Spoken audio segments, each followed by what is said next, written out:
میرے بھائیوں رمضان آ گیا ہے، رمضان آ گیا، رحمت کی طرف بڑھو اور نبی کریم صلی اللہ علیہ وسلم کی اتباع کرو۔ یہ روزوں کا مہینہ ہے، اس کو غنیمت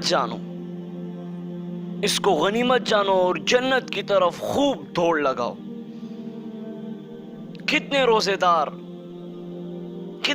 دار ہم کو چھوڑ کر دنیا سے رخصت ہو گئے ہیں۔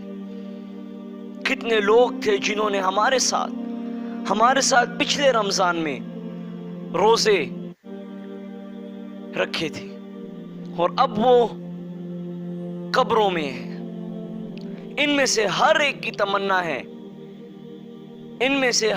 تمنا ہے کہ انہیں صرف ایک بار دنیا کی طرف لوٹایا جائے اور وہ سبحان اللہ کا ہی اضافہ اپنا نامہ اعمال میں کر لے۔ تو کتنے روزے دار ہم کو چھوڑ کر دنیا سے رخصت ہو گئے ہیں۔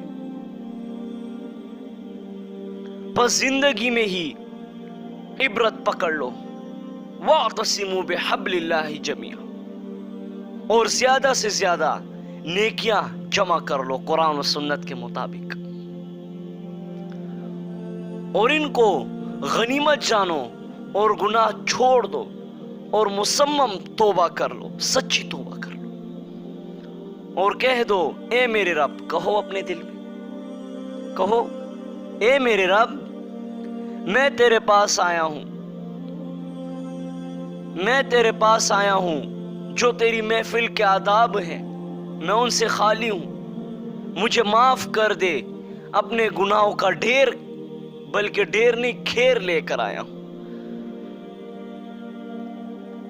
اس سے بہتر اللہ کا کلام ہے، یعنی قرآن